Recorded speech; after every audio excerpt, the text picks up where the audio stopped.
Listen, I had to come hard, and I had to bring some good old-fashioned rock and roll for this one. I wanted to do it yesterday, but you know, your Pratt Pack, sometimes I've got that attention span of a gnat. I get rolling and lose track of time. But I wasn't going to let this long day end without paying a tribute. Number one, Don Imus, and he was for many years in New York. Listen, I first started to hear about the I-Man when he was making a splash in Akron and Cleveland for my brother-in-law, John Manzetti, and I always wondered who this guy was.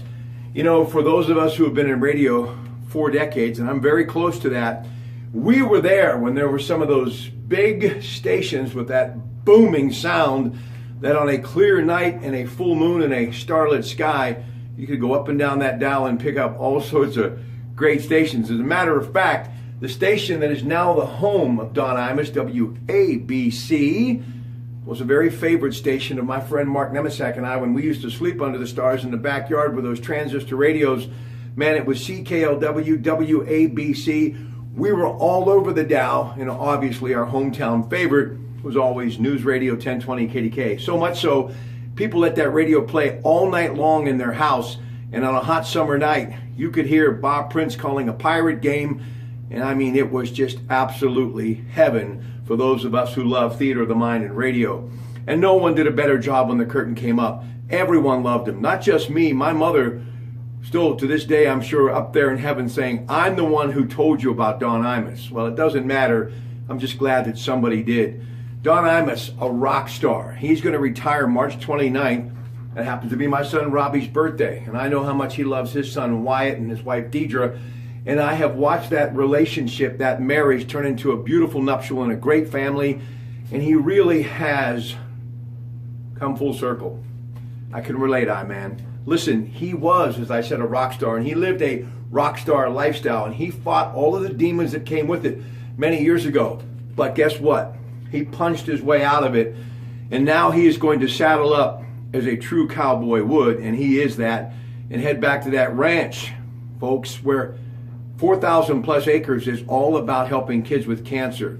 I can't say enough about this man who has really showed me a way to do radio later in life. He, like me, started off as a disc jockey. And for those of us who were actually playing vinyl and dropping a needle back in the 60s and 70s and playing that great sound, those 45, 33 and a third, long before there was iTunes and Google Music, we understand what it was to be a disc jockey. Whether I was at a little 1,000-watt, very small radio station somewhere along the Ohio River in eastern Ohio, or having a chance as a very young man to work at the pioneer broadcasting station of America, News Radio 1020 KDKA. So, on behalf of all of us who just simply love the I-Man, he has truly become a leader to all of us who just believe, no matter how tough it may be, no matter how many times the world is ready to go 8, 9, they never get to count you out, because the I-Man has always had that ability to pick himself up and pull himself back to his feet. And he is going to go out standing, and he should be very proud for what he did. Don Imus, you are the best thing that ever happened to this incredible business.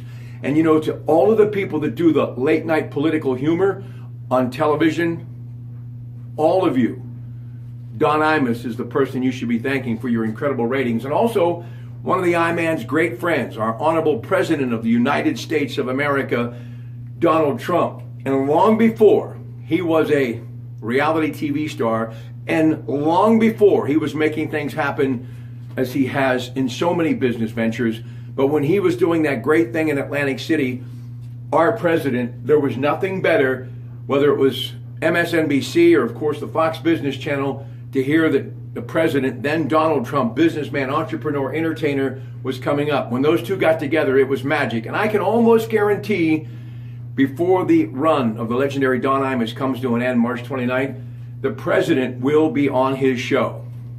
That's one call the commander-in-chief will always take, because Don Imus was always there for those who needed a helping hand too. So Mr. Imus, thank you, sir. You taught me a lot, not about just being a broadcaster, but you are one heck of a man.